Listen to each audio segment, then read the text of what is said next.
Hello everybody and welcome to the channel. In today's video we have an excellent presentation by astrologer Celeste Brooks titled Eclipses, Harbingers of Change.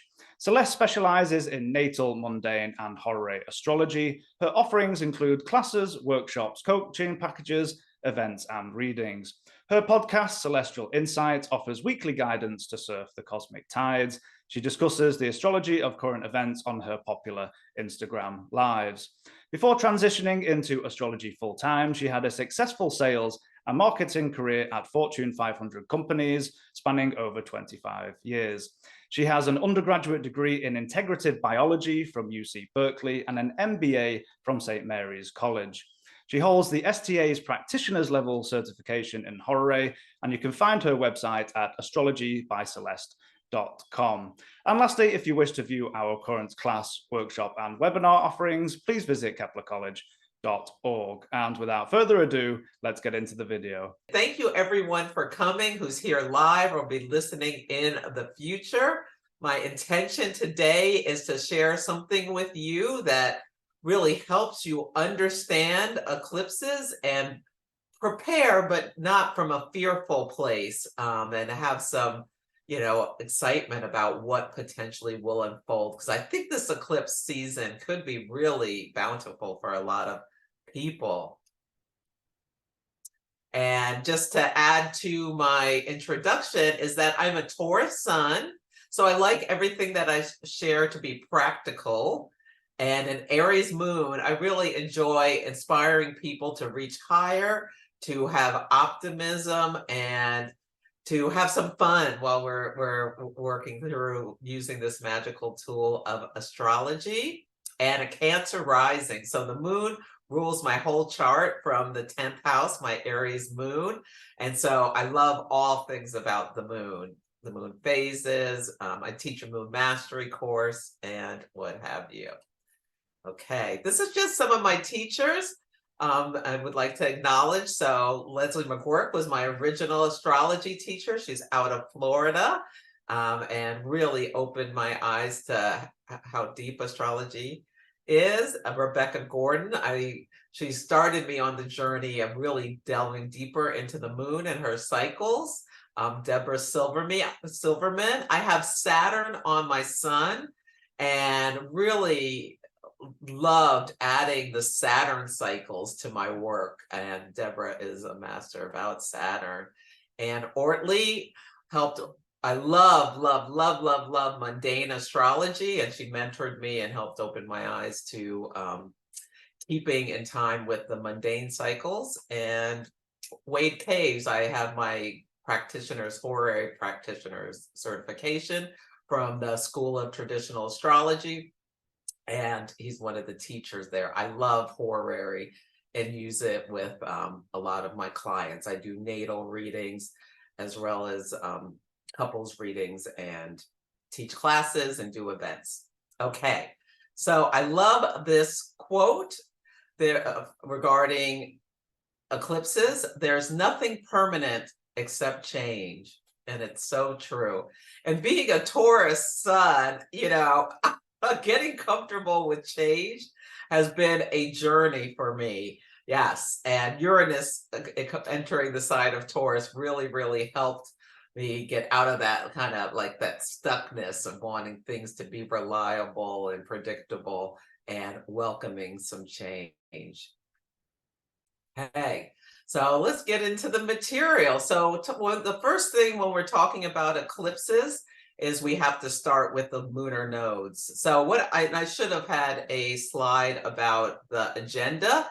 So I'm going to talk about some of the basics of eclipses and then what may show up with each house for the upcoming eclipse season, and then real world people's examples that we shall see.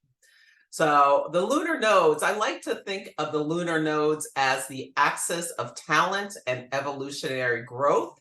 So the South Node speaks to what we've come into this life with, whether you believe in evolutionary astrology, where our soul has carried through these talents as well as habits and understanding, or if you look at it more like the family that you were raised in, And then that's the south node. And then the north node is what we're reaching for, what's a little uncomfortable, what we can bring into our lives for growth.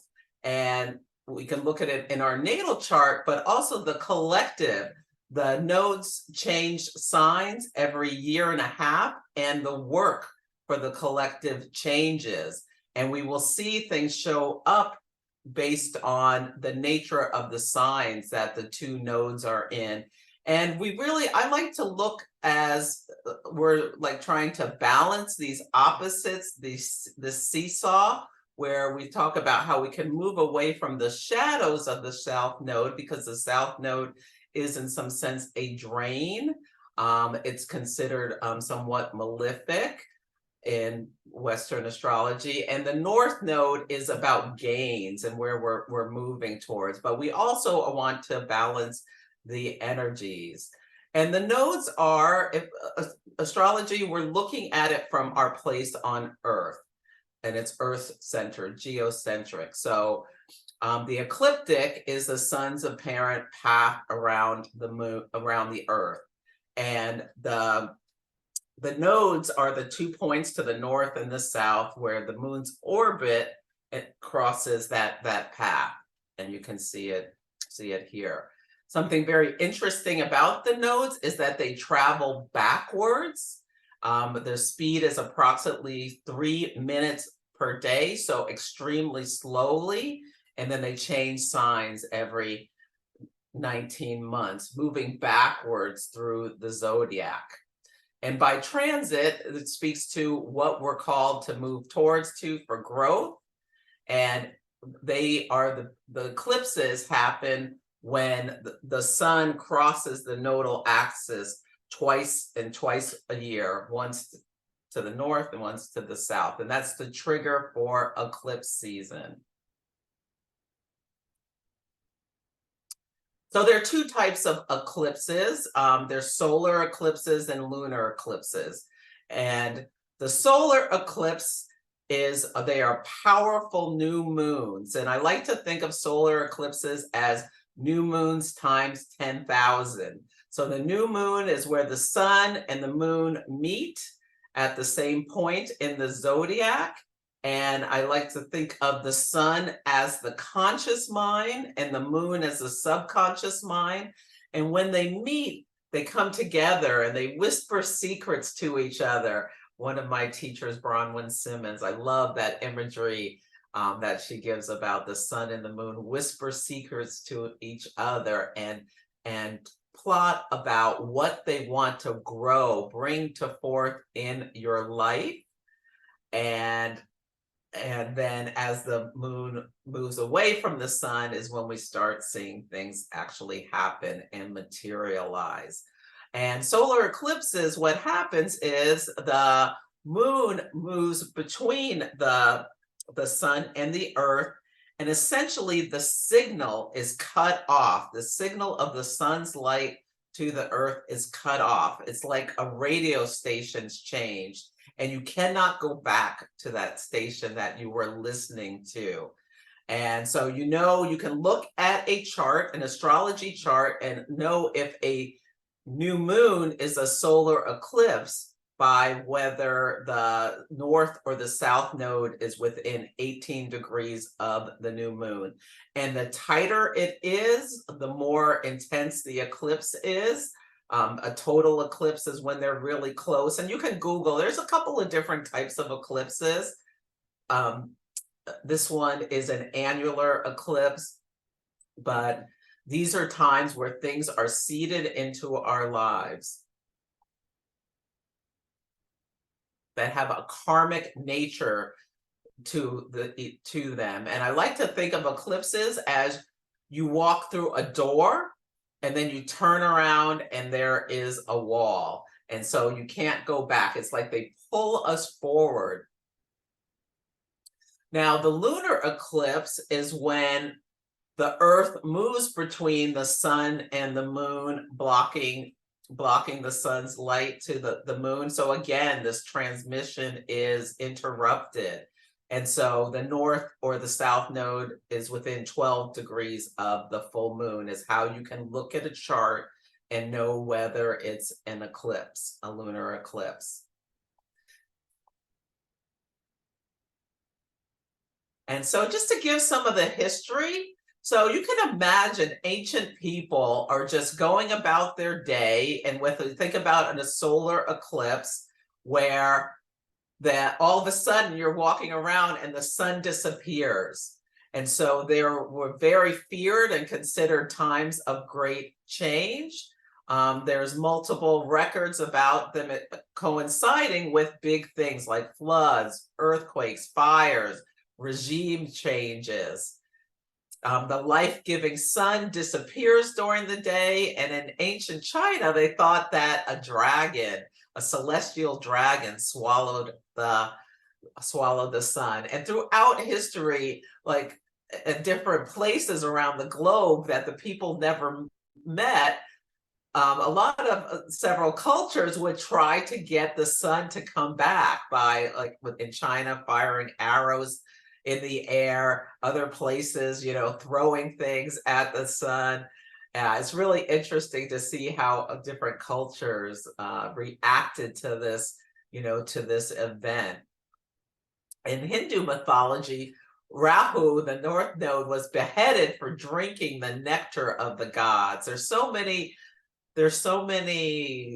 things in mythology about, people trying to have godlike status, whether it's Icarus, who flew too close to the sun, or Rahu, who drank the nectar of the gods, or Prometheus taking fire from the gods and giving to man, and of humankind, I should say. And yeah, Rahu's head flies off in the sky and is swallowed by the sun, and they thought that was what caused the eclipses.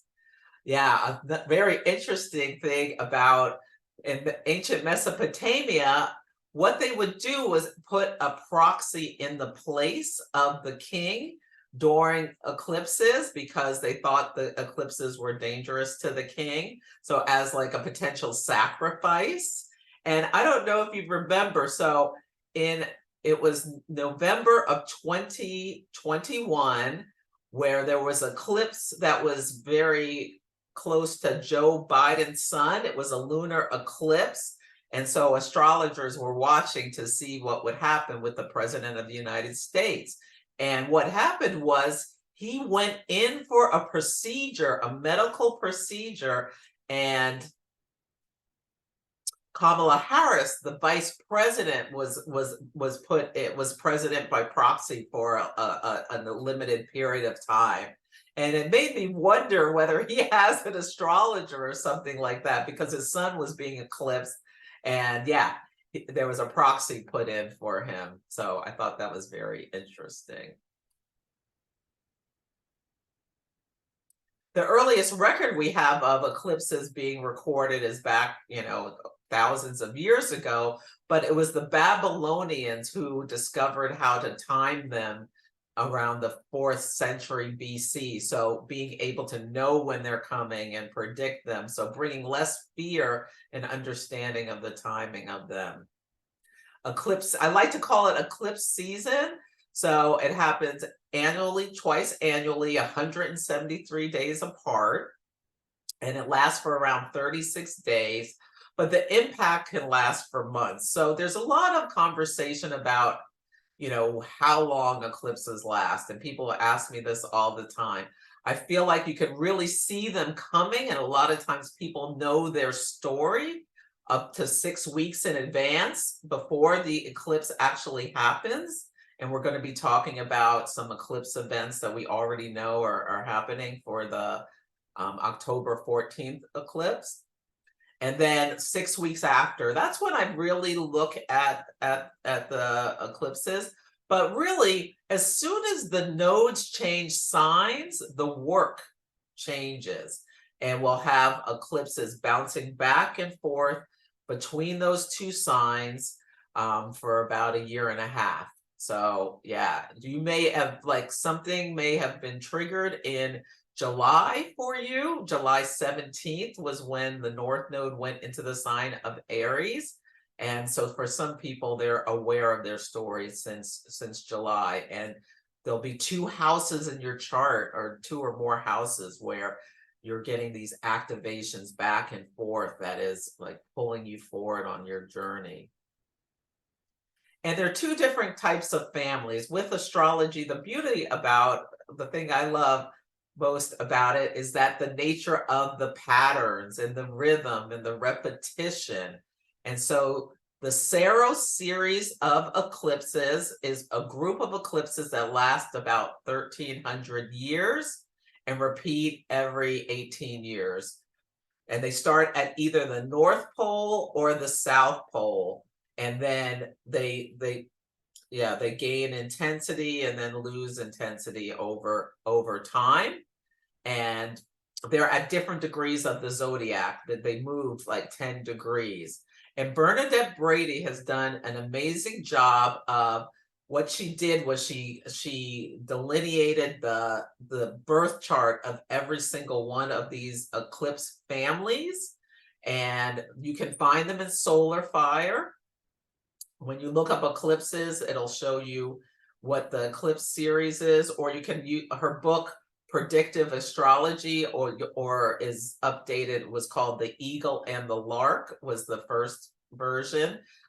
She, in the back of that book, she has every single cycle with the years and delineates them and talks about what may come up during that eclipse cycle. And I have found it quite accurate.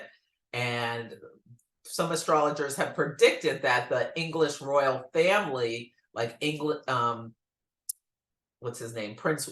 King William. No, Prince William will be the last king, because the Saros series that began when the current royalty structure went into place is ending in 2035. So some have predicted that William will be the last king in the the traditional sense of this royal family. Yeah. So these Saros series are very interesting to look at through history, what has happened at these various eclipses that are part of that family. Now, the Metonic cycle is a different cycle where there'll be an eclipse at the same degree between, and they last these cycles between 75 and 96 years. So, and this cycle is a 19-year cycle. So what you can see is your chart will be activated in the same exact place, but with a new moon solar eclipse or a full moon lunar eclipse, but the rest of the planets are moving around. So what you'll find, you'll have events that rhyme with the cycle, but not exactly the same thing will be occurring. So yeah, it's really interesting to track these, because you can track these in a lifetime or with your family generations and see what comes up or what is shown by these Metonic cycle eclipses. Are there any general questions, Lori, before I go on? There's a few. Let's see if there's some general ones for you. There's quite a few, actually. Oh, sorry, I'm looking at the webinar chat. Oh, right. Okay. Well, maybe let me wait a second then. There was just one. Yeah, there was just one about Joe Biden. Okay, let me answer that. Yeah, in that example, what was it? I think what they're asking is, was his sun being eclipsed? So, like, was it a... Okay, so it was the eclipse at, I believe it was 27 degrees of Taurus, and his sun is at 28 degrees of Scorpio. So the sun was shining on his sun in his 12th house, and the moon was opposing from his 6th house of things that go wrong with your health. So, he went into the hospital 12th house for a procedure about something going on with his health.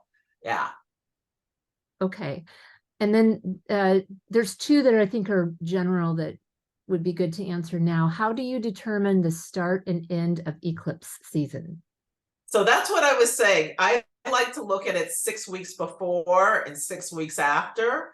Of course, the closer you get to the date, the more intense things are. So some things happen on the exact date of the eclipse, but some things, you know, come in early. To spoiler alert, we're going to talk about the United States and what's been going on with Kevin McCarthy getting beheaded and Dianne Feinstein dying. And we can see all of this in the natal chart of the United States.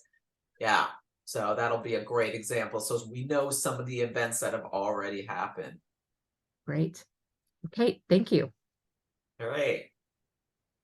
So the next solar eclipse is going to be at 21 degrees of Libra. And these are the Metonic cycle dates. So this is the second one of this Metonic cycle.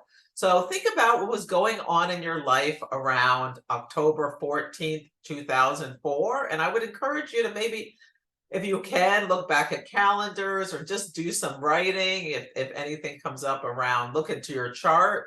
What house was that in back then? And maybe ask your parents or your siblings what was going on with them or your spouse. And that would be a great discussion to engage so that you can see what rhymes around this time. So Libra, so the first thing I look at with eclipses is what is the sign of the eclipse, and Libra, and what does the topics does it rule? So we can think about Libra is, its tagline is I partner. So it rules marriage, alliances of any kind, partners of any kind, peace, diplomacy or lack thereof, legal matters, art, fashion, beauty, high society, actors, jewelry. And I think it's so beautiful what we've been experiencing. So this eclipse, you see the South Node is here at 24 Libra, and the eclipse is at 21 Libra. So this is a really kind of intense eclipse. And I think there's something really beautiful about the fact that after the South Node entered Libra, we had the Venus retrograde cycle, and it's coinciding. Pluto was still in Aquarius at that time. So really getting us as a collective and in our own individual lives to really look at how we partner and how we balance the Aries energy, the self, versus the Libra energy, the other. And you know, really considering what old stories I feel like with the South Node that we need to burn off about Libra topics, the shadow energies about like people pleasing or going along just to get along or being so concerned about appearance. Libra feels like that rather than kind of the authenticity and I think of what the self really wants with Aries. And yeah, so some people have been, you know, experiencing relationship changes or working through relationships. We had the 3 times where Venus squared Uranus, which, and I like with Uranus can awaken you to things that you're not aware of in relationship. So on the day of the second one, my partner, told me I talk too much about astrology. And so I had to say, awaken me in the relationship, Uranus, about astrology. So anyway, so I'm only allowed to talk about astrology 10 minutes a week. Yes, I am. So think about that. What did you learn about your relationships? So a big feature of this eclipse is we're going to see a lot around Aries topics. And we're also going to see, I'm really interested to see how this shows up. Mercury is opposite Chiron. And so Mercury, the planet of communication, transportation, and commerce, and mental processes, opposite Chiron, the wounded healer. So I think there can be a lot of healing around relationship things that have come up. Now, also, I think with Libra, like the legal stuff and court stuff that is coming up. But yeah, really looking to see what else we see about this Mercury opposite Chiron. And please put in the chat if you have any ideas about what may coming up related to this.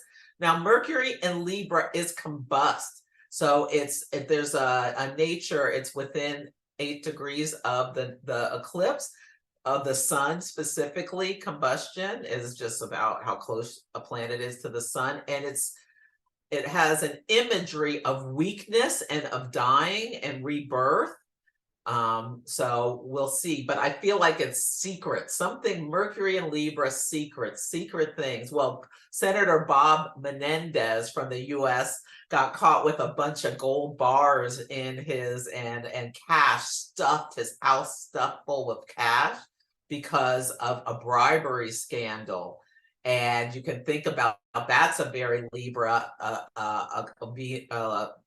Mercury combust. He negotiated things with, I think it was primarily Egypt, and they were paying him money to give them favors and things like that. Well, all is revealed now with for him, and he's under indictment. And another thing about this Venus retrograde, it was Venus in Leo squared Jupiter in Taurus 3 times. So there was a lot about big money and whatnot. Yeah, but like that scandal, as well as we can think about like Beyonce, Barbie, and Taylor Swift, all the money they made. Okay. The other thing, it's a South Node solar eclipse. And Dietrich Pessin has written an amazing book called Lunar Shadows 3 about the prediction power of eclipses and something else. I have it referenced in the back, and she talks about South Node solar eclipses. There is a descendant like quality, meaning the ascendant versus the descendant. So with the North Node solar eclipse, it's like you're taking the action to or bringing things in. With the South Node solar eclipse, sometimes it can be about people outside of yourselves doing something that causes you to have to react to it. So there's something seeded or initiated that was instigated by someone else's actions. Yeah, so really notice if you see that during this eclipse. The other thing I find very interesting is that this South Node and the eclipse is really conjunct the fixed star Spica, which is one of the most favorable fixed stars. It's to be gifted, a gift from the gods. And people who have Spica in their chart are often very talented. And but in their chart, we all have Spica in our chart. It's at 24 degrees of Libra. But when people have a planet or a node or like an angle conjunct Spica, it has to be conjunct, and I really look at 2 degrees on either side. Although with horary, you can look at 5 degrees on either side. I practice horary astrology, the astrology of burning questions. Yeah, and it's like you get 5 points extra if you have something conjunct Spica, because it suggests something about your talents. You're talented, and it doesn't have to be in a specific area. And I've noticed, like in people's charts, like if their descendant ruler is conjunct Spica, sometimes they're married to someone who's got a talent or wealth or elevated up kind of thing. So we're seeing people with the South Node conjunct Spica who are elevated or very talented being brought to the fore. And some of them, I feel like it's also kind of raises you up. There's also like the South Node is a cosmic drain and toilet bowl. So being like kind of sucked away or, having issues coming up for these people. I talked about on my Celestial Insights podcast this week, available wherever you listen to podcasts, except Pandora, that, I just forgot. Oh, ill-gotten gains. This is going to be about tomorrow. I think I talked about people who have ill-gotten gains are going to be impacted by this eclipse, like Senator Bob Menendez. Yeah, I think we're going to be seeing a lot of financial corruption. Sam Bankman-Fried, the FTX guy, is on trial right now, who stole crypto money or messed it up. Yeah, as well as Donald Trump, the former president, is on trial for accused of overinflating his assets when it suited him and deflating when it didn't. Yeah. Okay. And Arcturus is the Pathfinder star. Bernard Brady and her Stars and Planets book talks about the hunter who begins to farm. So yes, I really like this energy for if you need to pivot, you can think about how you can pivot with this, and eclipses can help you make big changes. Like if you want to eclipse something out of your life, like a bad habit or a job or whatever, you can really use this Arcturus energy. And there's also additional karmic energy around this eclipse because Pluto, the planet that, you know, unearths things, and it's very karmic, the lord of the underworld. It's also deeply, deeply, deeply healing. Plutonic energy brings our shadows to light so that we can heal them, and is squaring the nodes. So really, especially like with, I think this is a really great energy, especially for people who do things like people pleasing, like getting to the core about why you do it and what it is you gain, and is it like a form of manipulation to get what you want, and you're thinking about the fact that you feel like everyone, you're sacrificing for everyone else or putting everyone first, but they're really trying to get something from them. And what is it? Is it approval? Is it applause? Is it, oh, isn't she? Yeah. Is it like raising yourself up for mythological status or something? Just things to think about like why you do what you do. And so this eclipse is a Saros Series number 7S, so 7 South. So it started at the South Pole. It's the South Node solar eclipse. And these are all the dates. It started in 1248. But for our lifetime, you can see here 1915, 33, 51, 69, 87, 2005, and now here we come to 2003. So what's really interesting about like the 2005 that jumped out at me was Hurricane Katrina. And we're seeing all these massive storms around the world that are causing like these epic things, as well as, yeah, there'll be some other stories around that'll be related. So you can go back and Google what was happening around October or throughout the year of 2000 of these different years, and notice what comes up related to it now.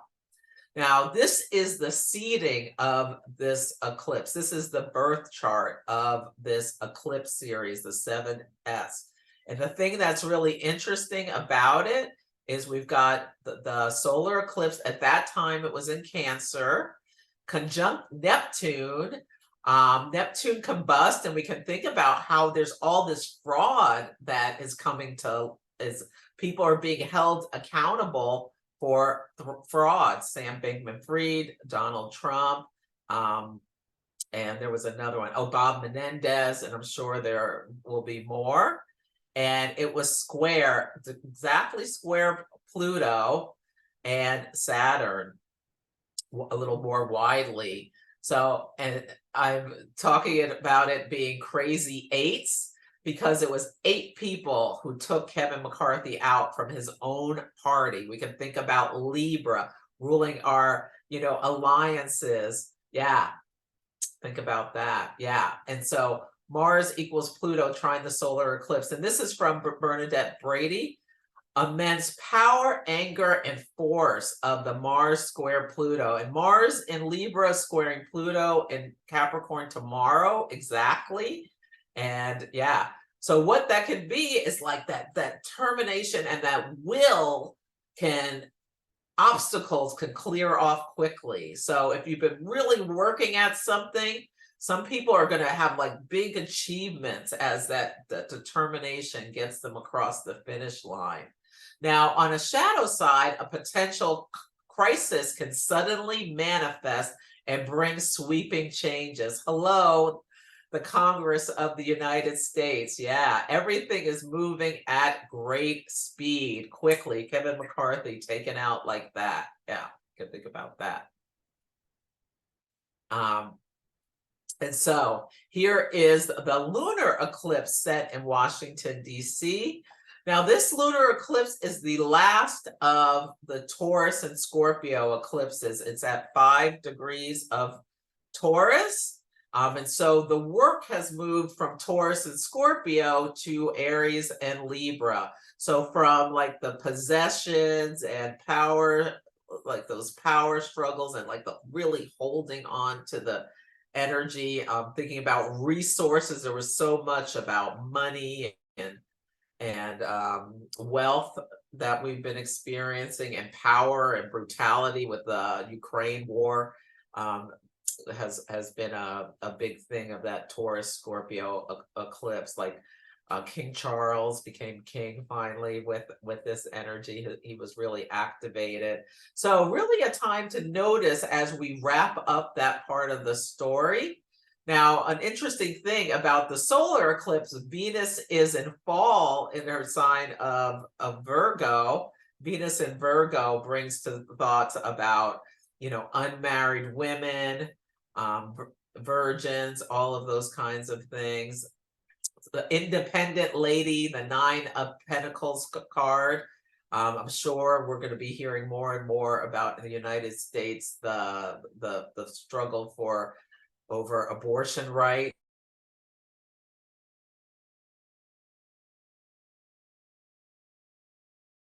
Scorpio, so Mars is in domicile, so Mars energy is really strong and Venus energy is a little weaker. So stories we've already seen, and we increase and tensions and things like that. Yeah, I'm really interested to see how the Mercury-Mars dynamic shows up in this eclipse. And lunar eclipses, could be a big reveal, a big splash. Is this announcement of conflict? Yeah, or a strategic, you plan and your strategy, and you can have big success, I think, with this lunar eclipse as well. Yeah. It's conjunct the fixed star Alphecca, which is, Bernadette Brady describes it as, it's the crown star, it's a crown fixed star, a gift with thorns. So think about with the Congress, all the side deals that are going on behind the scenes about who's going to be the next Speaker of the House and what they need to give up in order to be elevated, for people who are interested. Like Nancy Mace, it's really strange that she went along with this plan. She's a Republican congresswoman from South Carolina, I believe. What did she agree to in order to go along with this? I'm wondering to see what happens with her. Yeah, and Pluto square the nodes again. And these are the dates, so you can think about the Metonic cycle.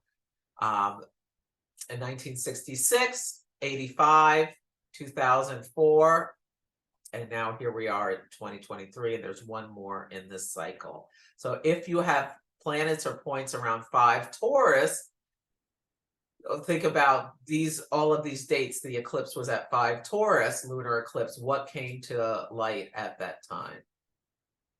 Oh, and Mercury and Mars and Scorpio are parallel Lilith.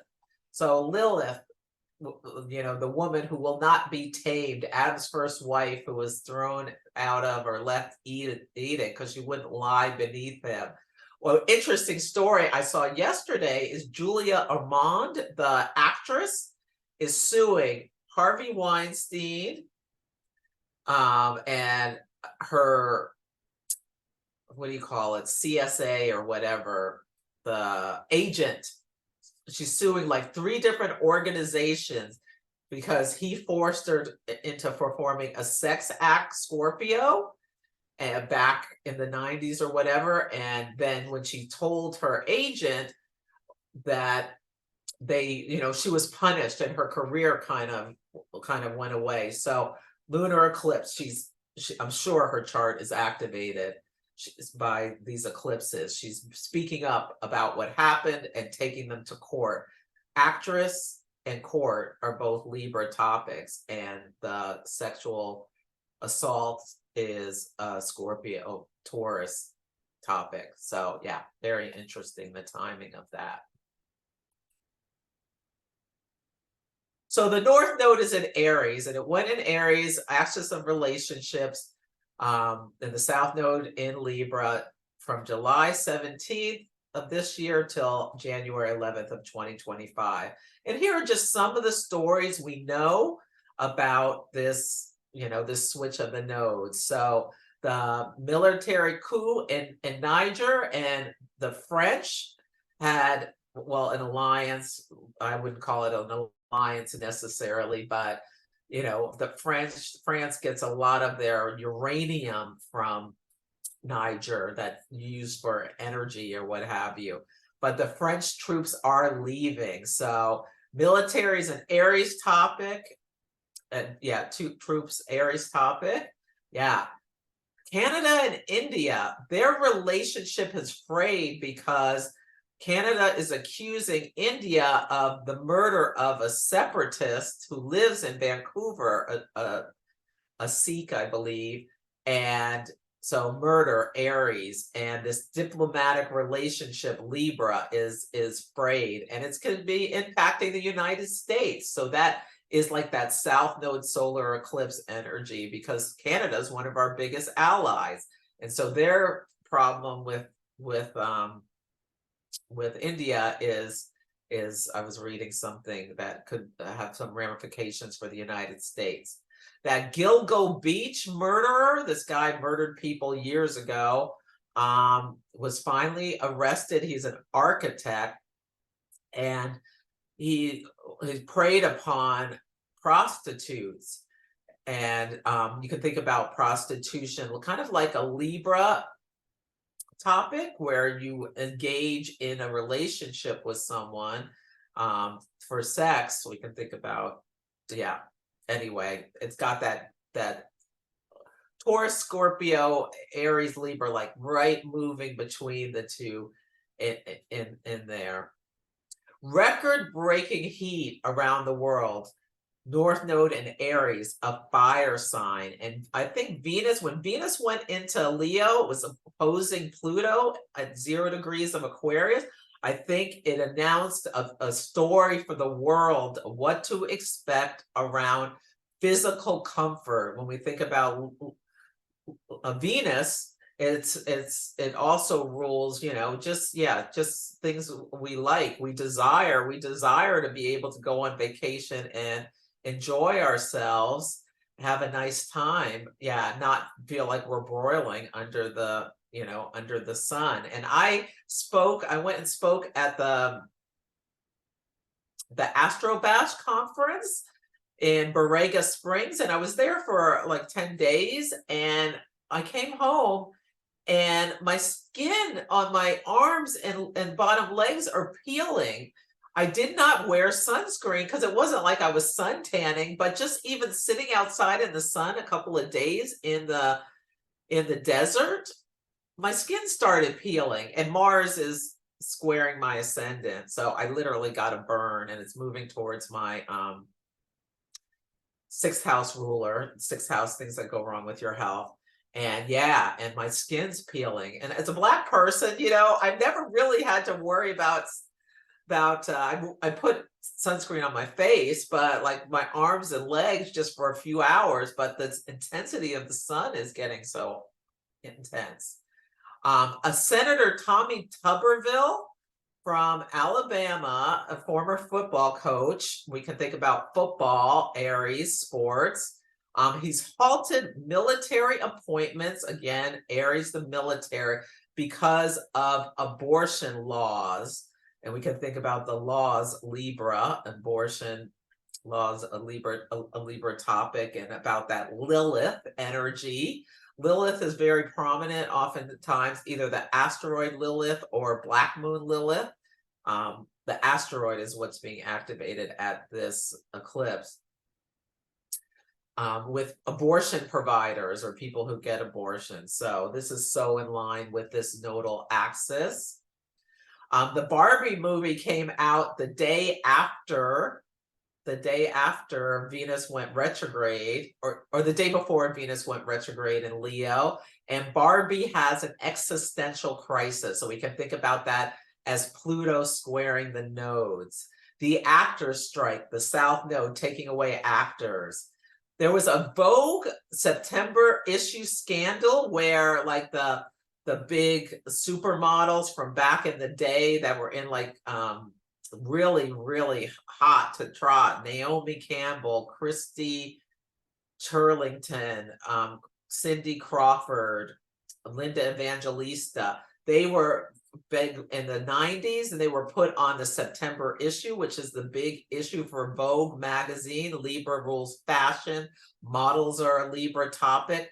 Well, they were airbrushed within 2 inches of their lives, and like people were outraged that they airbrushed these like 50-something-year-old women rather than letting them appear how they really are.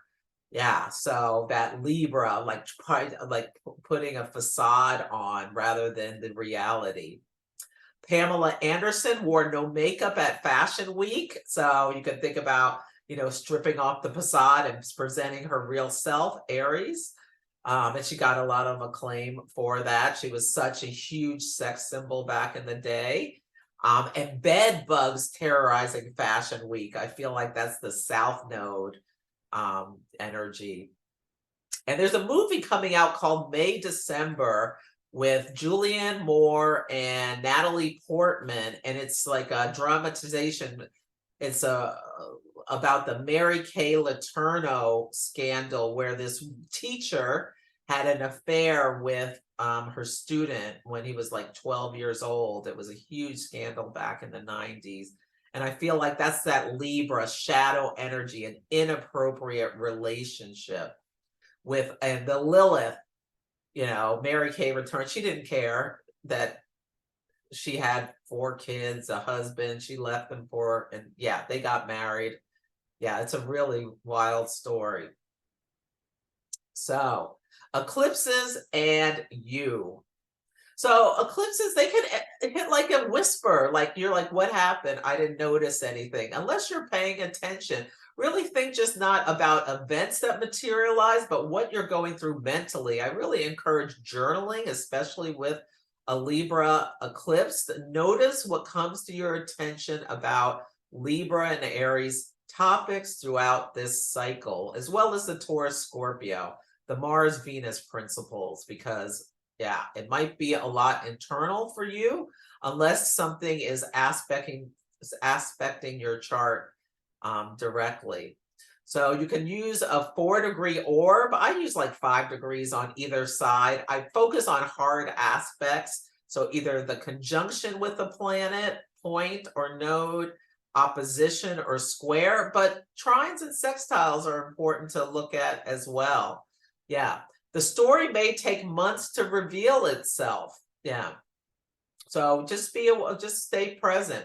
Like when the sun squares 21 Libra, so in Capricorn season, some people are going to have events show up then. Yeah. Or next Aries season when the sun is around 21 opposite this Libra solar eclipse. Some other people maybe that's when you find out what your story is. So really just stay present. So solar eclipses can bring in events that we did not plan, like getting losing your job as a Speaker of the House of Representatives after 9 months. Yes, it does. New beginnings start. Yeah, when eclipses happen. A new start of identity or health is a great way to use this energy. Yeah. Maybe you need more personal freedom and space. something may occur that needs your immediate attention. And it's a great time for enterprise or starting and launching new things. Like when I launched the Celestial Insights podcast, there was an eclipse to my sun. Yeah. Lunar eclipses events can stem from what's going on emotionally with us, our thoughts and our feelings. We can burn off old stories, like let go of parts of ourselves. One of my clients is really working on and really feeling into, she's a Libra rising, and this eclipse is on her ascendant, about letting go of that focus on the other and like submerging herself for the other and standing up more in her authenticity and speaking her needs with her partner. Yeah, they can shed light on darkness. Like some people find out about betrayal around eclipses, or just like, you find out somebody's going to find out their partner's been spending money on things they didn't know. The credit card bill comes due from the Beyonce conference, and the partner sees the credit card statement, and you're having a conflict in your relationship. Yeah.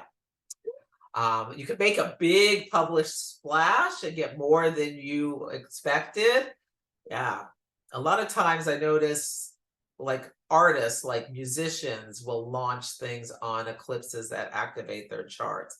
Great for a celebration, but just realize you can get more than you planned for. So when you're looking at your natal chart for how an eclipse may be impacting you, so you look, the energy is expressed through the sign, so Libra or Taurus, and the natal houses that are impacted. And when a planet is aspected, it triggers the topics of that planet. So you look to that, but you also look to where Venus is in your chart natally. So what is your Venus doing in your chart?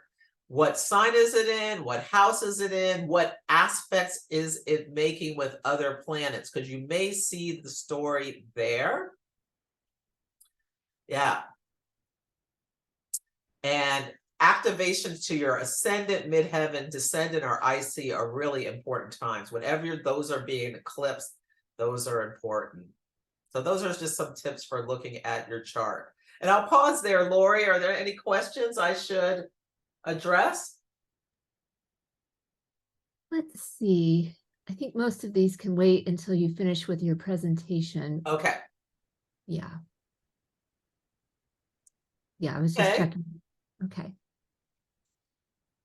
So now we're going to go through the different houses and what you should think about if this house is being eclipsed in your chart. So for Libras, and I like to look at the sun sign and the rising sign, and you might find your rising sign is more accurate and impactful. Oh, let me do a time check. Oh, wow. I love to talk. Okay, let me get moving. Okay, the first house. It's the house of the self, the physical body, the identity, and the appearance. So you may bring some changes here. So it's a great time if you are a Libra, sun or rising, to like do something to improve your health or appearance, or how you interact with people in the world related to all the Libra topics. Yes. Think about developing more confidence to assert yourself. I would love for Libras to do. If anything comes up health-wise, go right to the doctor, because it can be a time where something shows up. Don't ignore it. So for the second house, this will be Scorpios, and this is the house of personal possessions. So income, resources, values, self-esteem. You can think about your attitude towards money. I also like the second house for our talents. And yeah, you can do stuff about building your savings, simplifying budgeting and things like that. Eclipses may bring, it can be, go either way. Changes in income. You could get a promotion, or you can sell something that you make money from, or the opposite. You can, lose or change or decide to retire when there's an eclipse in your second house. It's a good time to avoid impulsive spending. With eclipses, you don't want to just rush out and go do something. Okay. So the third house, this will be for Sagittariuses, the third house of the curious mind. So Sagittarius says you might find yourself really, really busy. Whenever the third house is activated, I think there can be a lot of little trips, like a busyness, things, and it's not necessarily you who has the event. So everyone in your life is in your chart. It could be one of your siblings gets married or engaged or something like that, or divorced. Yeah. Something could go on in your community or neighborhood, or something about transportation. If your car needs anything, any like oil change or what have you, take care of it so that it doesn't like break down and you have a repair bill. Yeah, you can think about being more in community, committing to a journaling practice, a new start. I would love that. Maybe start like a meditation if you want to calm your mind. Yeah, accountability for communications, like someone may have been gossiping and get in trouble with this eclipse because whoever they were talking about finds out about it. So the fourth house could be it's a home family foundation. This is for Capricorn. So your parents, something may come up with your parents or your literally your physical house. So this is maybe a time you decide to do a home renovation, real estate transaction, get an inspection on your house to make sure it's in working order. You may move into a different apartment or something like that. It may be something that happens with your parents. They decide they're getting remarried or something like that, or yeah. And you can have awakenings about your upbringing. So we already had the Aries full moon, Sun in Libra, moon in Aries, where things may have come up. For myself, I had some, like at the full moon, some awakenings about my family that came to my mind. So it doesn't have to be an actual event, like something event. It could be just like, ooh, big emotions about something. Yeah. The fifth house, the joy, children fall in the fifth house, romance, sex, self-expression, gambling, vacations, risk-taking. So it may be like one of your children's getting married or is going to law school, announces that or whatever.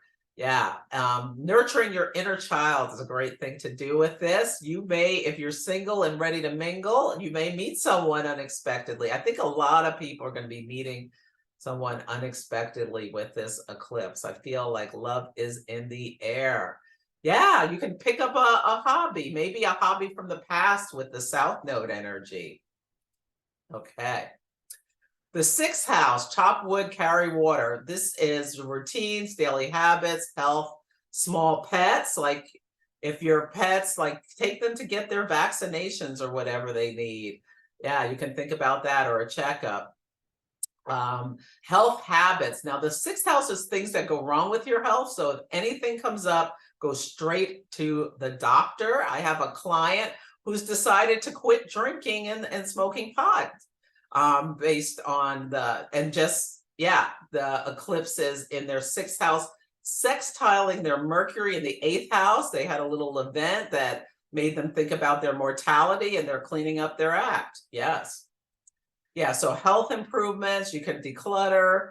It could be it could be an employee or someone who works for you or lives on your property, like a renter or something like that. When I quit my corporate job, my boss was having an eclipse in the sixth house, and it came on a little like suddenly for her anyway. Okay. The seventh house, the house, oh, and I didn't say, okay. The fifth house, Aquarius is, this eclipse is going to be in your fifth house. And for Pisces, it's sixth house. For Aries, it's seventh house. And so it may not be you, your partner could get a raise or have something happen with their parent or their sibling or whatever. Yeah. And marriage partners, best friends forever fall in the seventh house. open enemies, lawsuits. Yeah, also.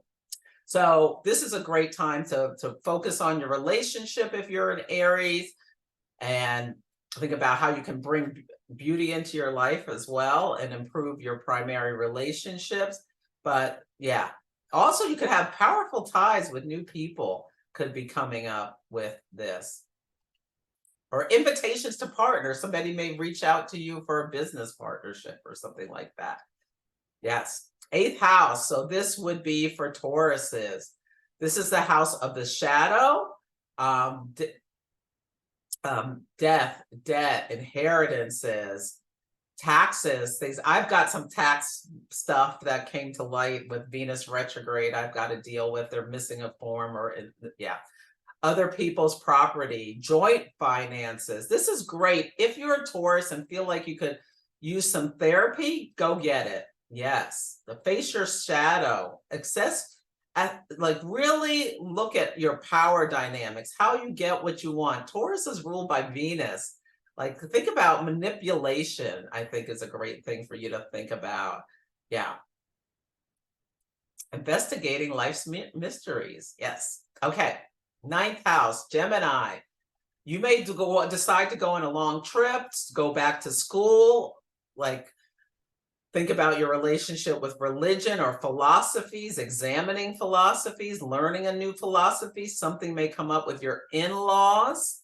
Yeah, or maybe you'll decide to publish something. Great time to learn new skills. An important teacher could enter or leave your life. Think about broadening your horizons if you are a Gemini. Yeah.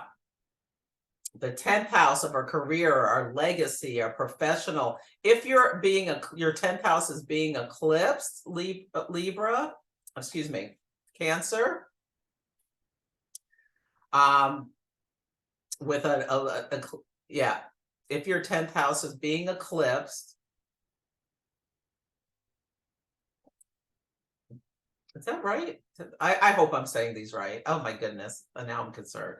Anyway, if your 10th house is being eclipsed, something may come up with an authority figure or something at work, or something with a boss. Like your boss could have a change in something.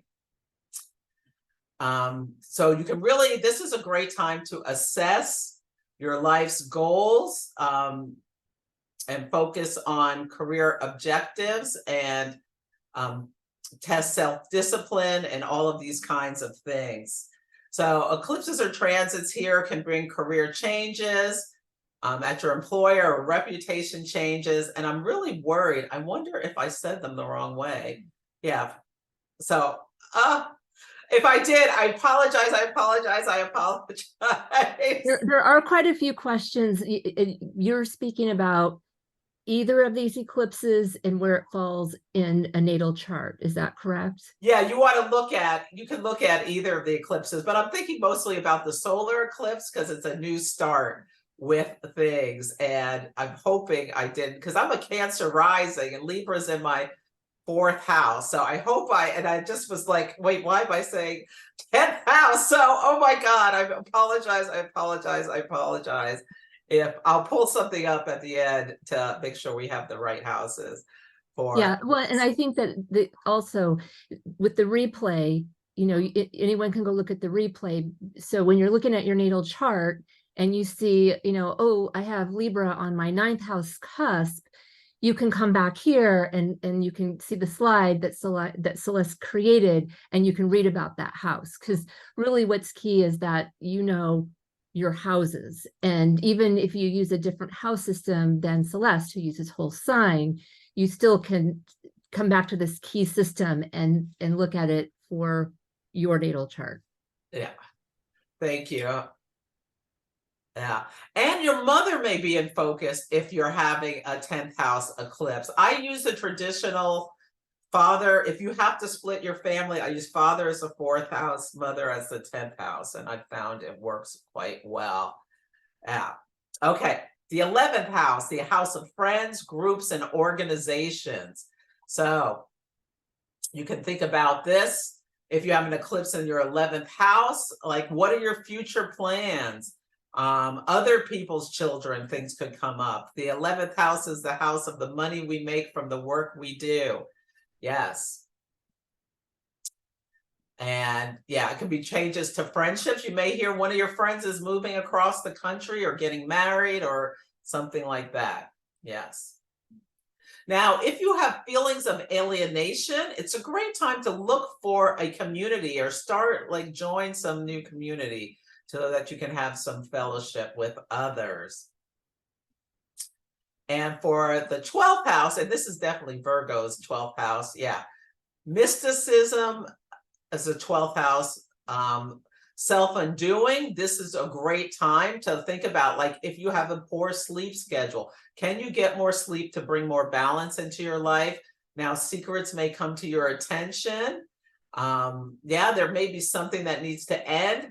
Eclipses in the 12th house can also bring a soulmate, you in connection with a soulmate, someone who your souls have been traveling together, or you can meet a new soulmate. Changes in mental health. Maybe you can do something, add something like I love yoga nidra or something like that to bring more betterment to your mental health. If you struggle with like any kind of addictions, it's a great time to kick a habit like that.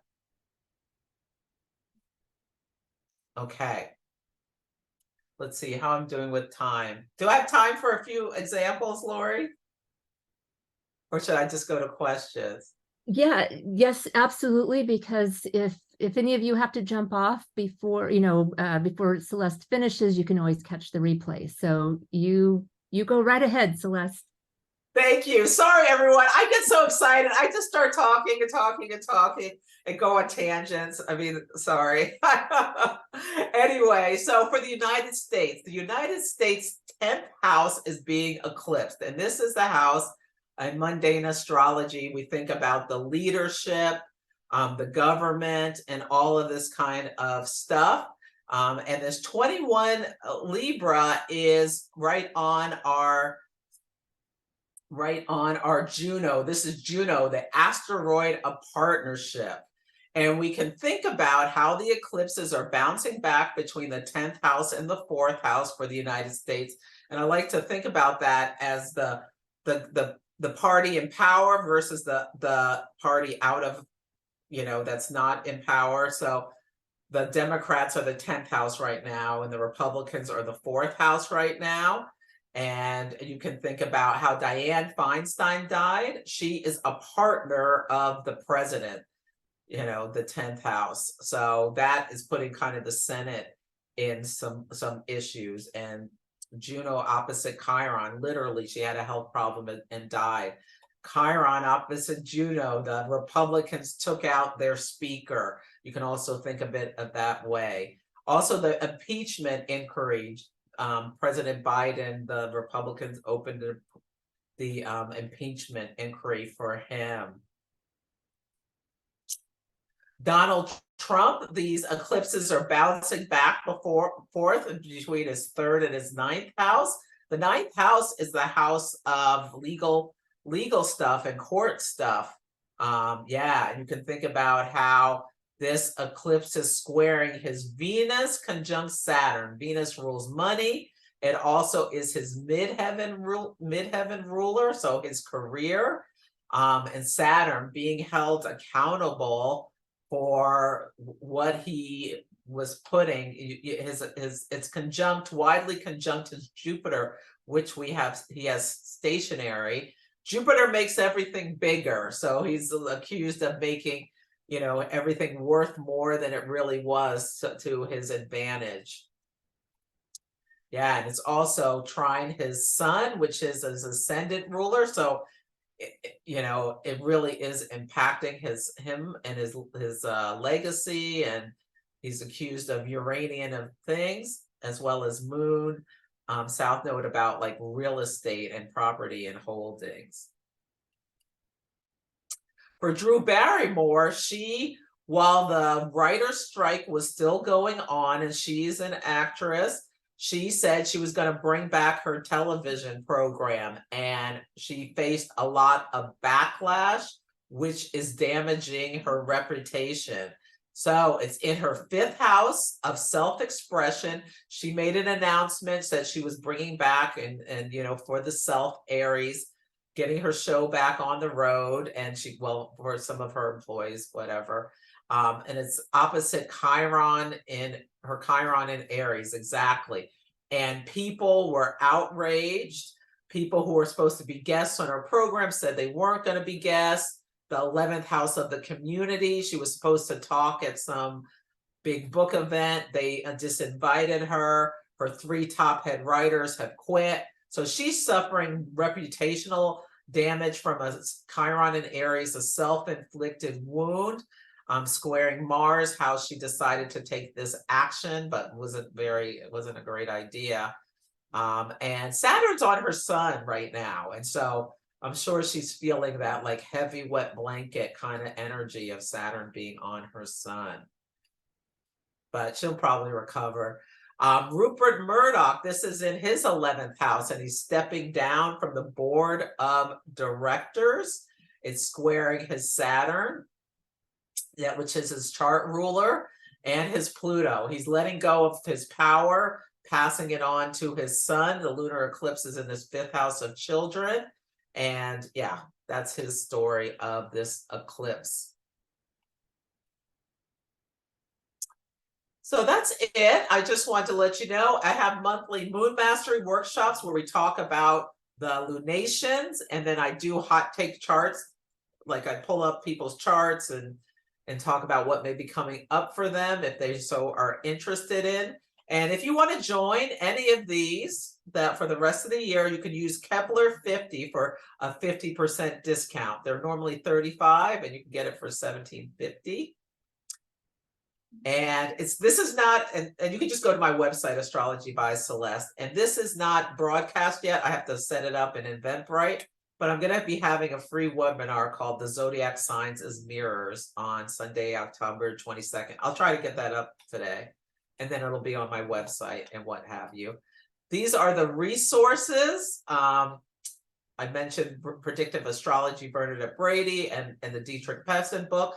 I love Carol Rushman's book of the Art of Predictive Astrology. It's really wonderful. I found it through Kepler. It was on a reading list. So thank you so much. Yeah. The birth information is from Astro Data Bank. And I love Solar Fire, and I have a code if you want it. But also you can get this free guide on my website. It's more just about the moon cycles, but you can go to my website and download that free guide. And this is just where you find me. Yeah.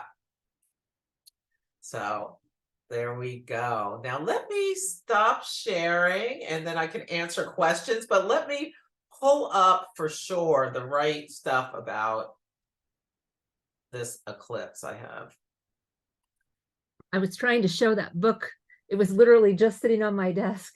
Oh, wonderful. Yeah, it's a great book. It's really readable with like nice stories about her clients, and she does a lot about eclipses and lunations and progressions, and it's really fantastic. Yeah. Thank you for mentioning the KeplerCollege book club. By the way, yes, we have a book club. Yes, I love it. And I can say I took Carol Tebb's, I do chart rectification. So if you don't know your birth time, or you know someone who doesn't know their birth time, it was an amazing course. So here we go. So, okay, I think I messed up Cancer and Capricorn. So for Cancers, this Libra eclipse is in your 4th house, and for Capricorns, it's in the 10th house. So I think I swapped these two. So I'll leave that up in case anyone missed something. Yeah. Okay, you ready for some questions? Yes. All righty. Lewis asked, how do you interpret eclipses in intercepted houses? Or do you? Yeah, that's really interesting. So I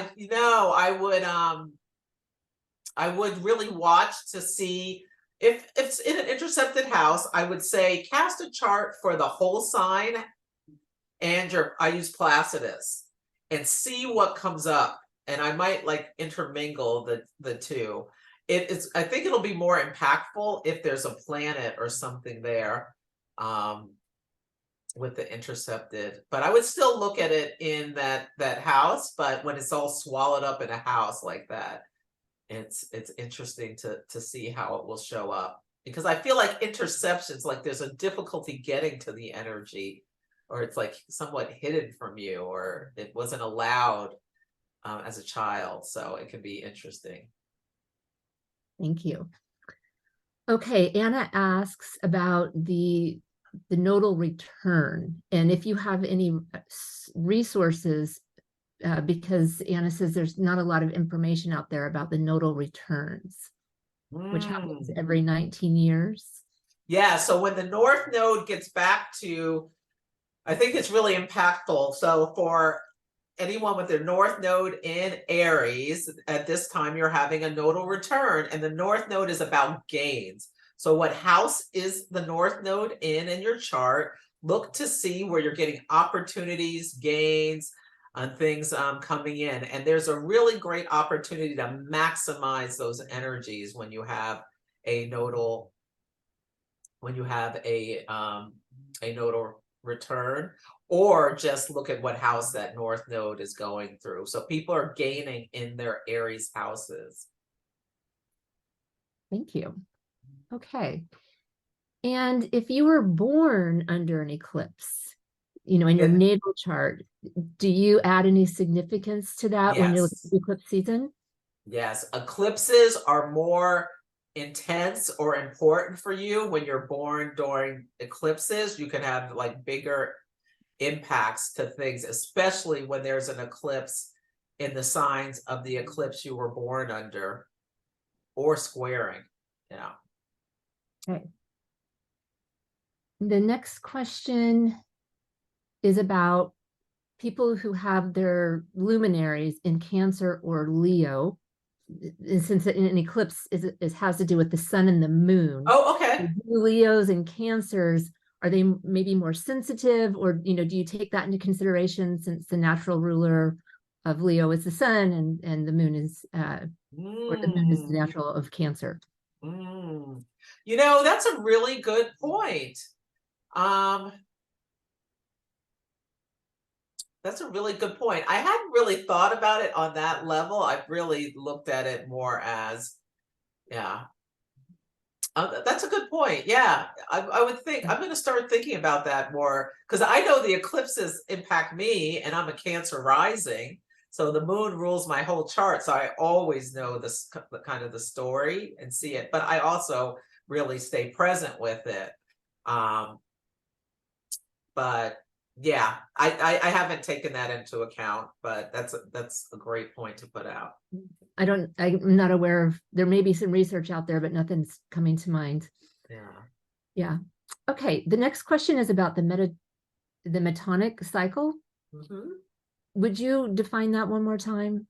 So that's a family where there will be an eclipse at the exact same degree.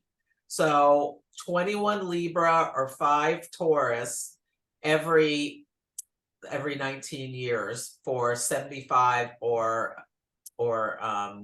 75 to 96 years. So the exact point in your chart is being activated every 19 years. And so there may be a rhyme or a rhythm to the eclipse. So I think it was 2004. I put the dates up. Yeah, yeah. Good thing we have those replays to go back and look at it. Yes. Okay. And so Constanza, I'm not sure if I understand the question right, but I'm going to ask Celeste, and if we need more information, we'll let you know. The question is, when you have a nodal return, when by transit you have a nodal reversal on Aries Libra axis, what does that mean? Okay, so yeah, the nodal return, which we already talked about, is the gain. The nodal reversal, so people who have their North Node in Libra and their South Node in Aries are experiencing a nodal reversal. And that I call the mirror, where situations may come to your attention that are a challenge for you around the topics of Aries and Libra, like around your relationships, around how you assert yourself or don't assert yourself, how you about risk taking. We can think about with Aries, about your selfishness or lack thereof. Yeah, if your South Node is in Aries, something may come to your attention about how you don't consider others as you take your actions. Or maybe if you're really doing well, the mirror won't be as difficult to deal with. But yeah, I find my clients come up against challenges when they're under that nodal reversal. And then there's also the nodal square. So if your North Node is in Capricorn or Cancer, you may be coming up to a crossroads. I've got a lot of people coming for readings who have their nodes in Cancer or Capricorn, who feel like they're at a choice point. Right. Thank you.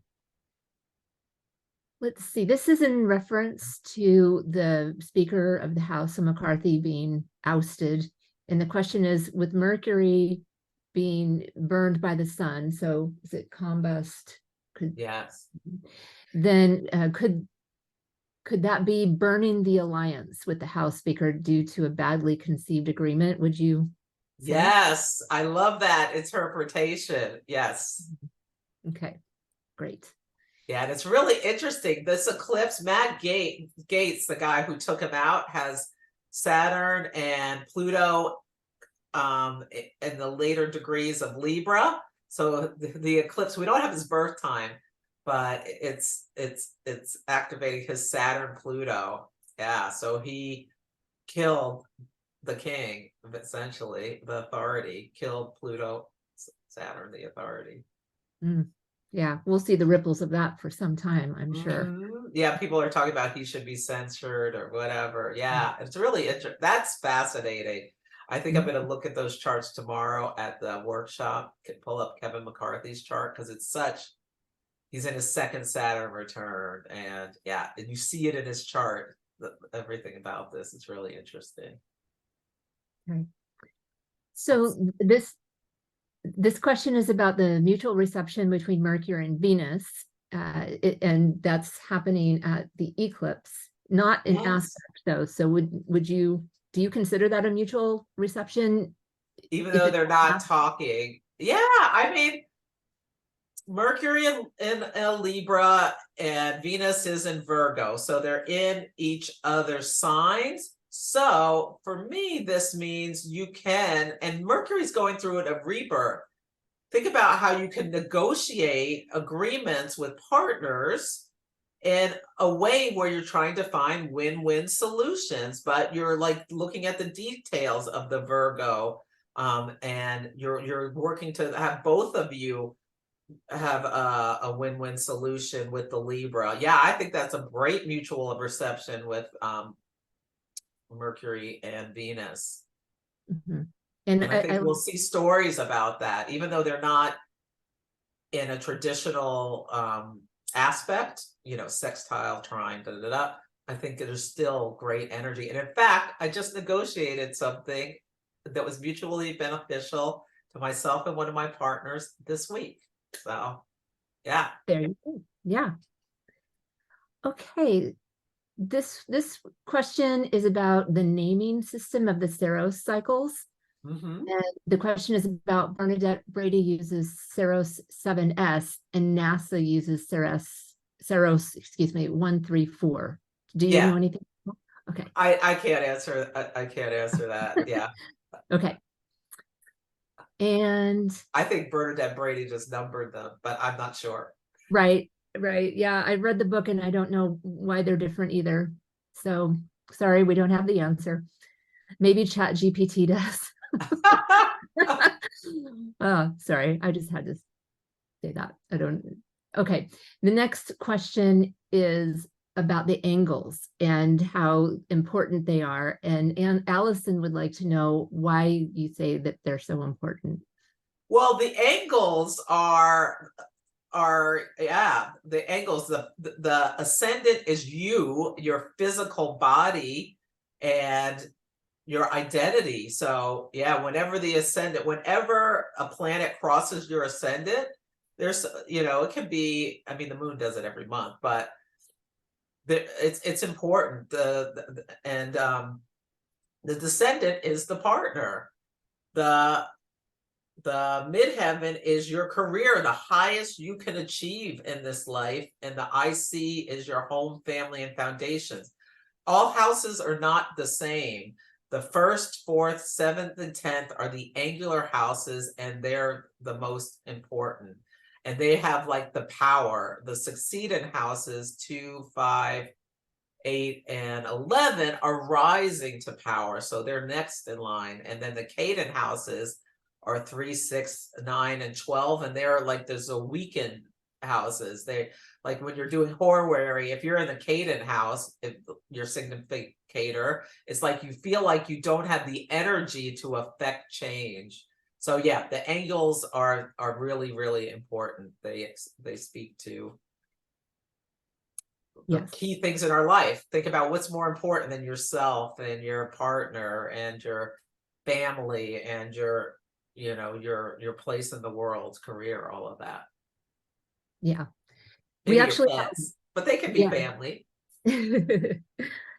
We have a webinar on our YouTube channel called Mavericks with Michael Bartlett, and it's all about the angles. It's about having planets on the angles, but if you're interested to hear more about that subject, we do have a webinar on that. Okay, next question.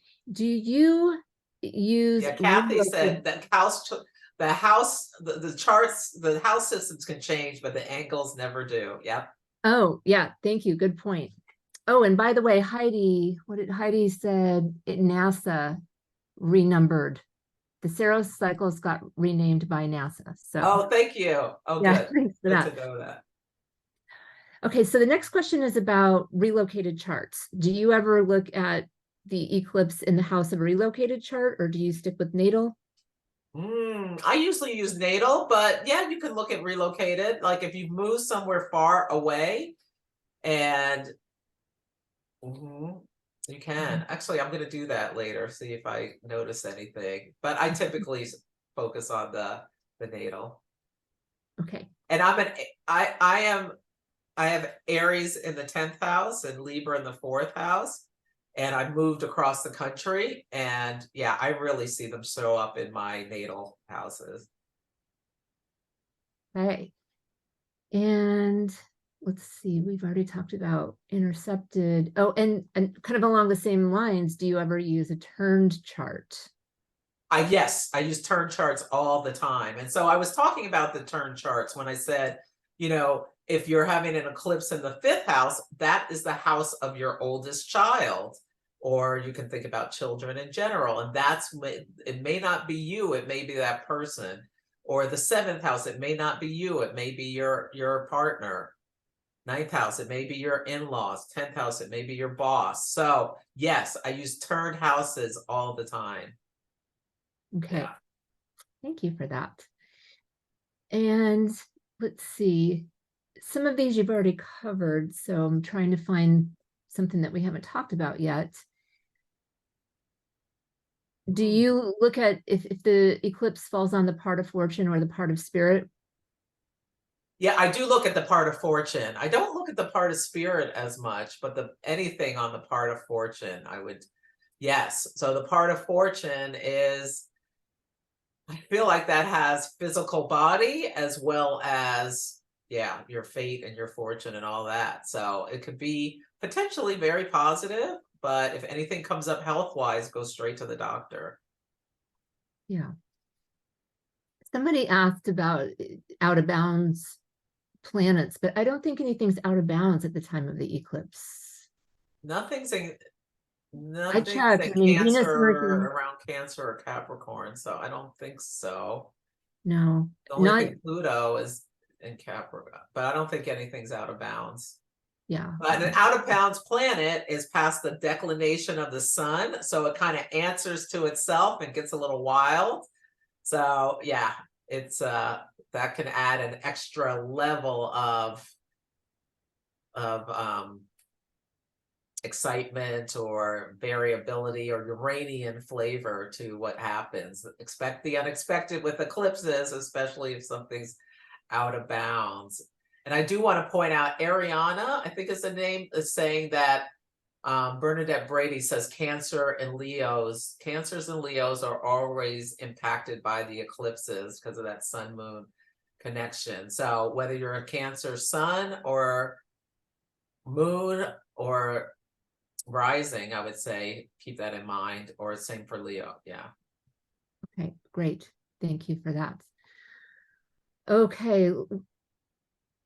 How do we link the influence of ancestors, what we inherited from them, and the zodiac? I think that must be referring to something you were talking about with the houses. Ancestors, fourth house is home, family, and foundations. So I would look to your fourth house. Any planets there? Yeah. Okay. And what's your IC degree? Yeah. Okay. I think you already covered this. South node. Yeah. Okay. The Spica or Spica, I'm not sure how to say it correctly, but Yeah. What might the effect of the eclipse conjunct Spica? Does it block the energy like with the luminaries? Say that again. So the question, I'm just reading it word for word. What might be the effect of the eclipse conjunct Spica? Does it block the energy like with the luminaries? I feel like the eclipse on Spica is that people who are the nature of Spica are being impacted. So like what was really interesting this week was Mars was conjunct the South Node, conjunct Spica, all at 24 Libra this week. And one of the stories was a guy who's a Pentagon official whose communication was a specialty was indicted, I believe, for having a dog fighting ring that had been going on for 20 years. So he's going to be losing his honors. I feel like Spica is very associated with honors because he's been found out. You can think about Aries, the fighting. Yeah, and he was doing this with a partner. And yeah, it's a horrible story. But Judith Hill talks about when Mars and the South Node are conjunct, watch out for problems with dogs and men. So this dog fighting ring came up. I thought that was really interesting of the timing of that. So that's what I think. We're seeing people who have been like exalted, having coming to consequences for their actions or being exposed. Eclipses can expose. Yeah. And bring changes, big change. At least got a new beginning when he's going to be sitting in a cell in a jail. Mm-hmm. Yeah. So, I mean, what you kind of hit on over and over is if you have something in your chart in the early 20s, like 20, 21, 22, 23, 24, 25 degrees of Libra, Aries, Capricorn, Cancer, whatever's being aspected in your chart is really sensitive, right? Yes. Yeah. Whether it's a planet, an angle, or a node, or yeah. Like or the part of fortune probably too. Okay. Do you work with prenatal eclipses? And if so, what do they indicate? Yeah, so the prenatal eclipse, that point is very sensitive in your chart. So you should be aware of what is your prenatal eclipse degree. And if it's activated by, I would really look at if something is stationing on your prenatal eclipse or there's an eclipse there or what have you. Yes, I think it could be something can be really important can go on in your life. Okay. And I've noticed that happening for people. I always note when it's, yeah. And I feel like when the eclipses come back to that point, you're like having a little rebirth. Okay. Yeah. All right, this is going to be the last one. We have a lot and they just keep coming in. So I'm just going to make this the last one. And this is from Irene, who asks about if you live under the path of a solar eclipse, like you can physically see it, will that have a different effect if or even if you don't have it aspecting something in your chart, but does it make a difference if you're in the path of the eclipse? Well, from a mundane perspective, yes. The path, like the Great American Eclipse in the United States was in what, 2017? And it kind of split and went across the whole United States. And then we've seen, it might have been 2018, we've seen things happening in the places along the path that are the nature of eclipses. A lot of weather stuff and other events. But this eclipse is visible from the United States. So yeah, if you live in the path of totality, notice what's going on in your area related to the nature of the Aries and Libra axis. Okay, excellent. Well, this has been very informative, and it's, you know, it's a hot topic of the current time, right? The eclipses are right around the corner, October 14th and Oh, can I say one more thing? 28th. Yeah, absolutely. Thank you for all the nice comments in the chat. I so appreciate it. And I'm seeing a lot of familiar names. And yeah, and Linda Kubota Bird. Oh my God, thank you for the nice compliment. And all the people who I know and new people. Yes. Yes. Thank you so much for being here. Thank you, Celeste, for being here. Thank you for the participants for being here. And we hope to see you at the next webinar. We see lots of hearts and thumbs up. So that's fantastic. And when this is ready, Callum will have this posted on our YouTube channel, usually by mid to the later on this week. And when it's posted, I will always include the link in our weekly email newsletter. It's usually towards the bottom. So hopefully you will find it. You can always reach out to me, Lori at KeplerCollege.org or marketing at KeplerCollege.org, and I will help you get the replay link. So you'll see, actually, we haven't even announced this yet, but early December, we're going to have an astrology forecast event, and Celeste will be there, and she's going to talk about all of the eclipses and retrogrades, or at least some of the retrogrades of 2024. So if you want to see more Celeste, stay tuned to our email newsletter, because that will be announced, and we would love to have you there. So thank you for being here. We'll see you next time.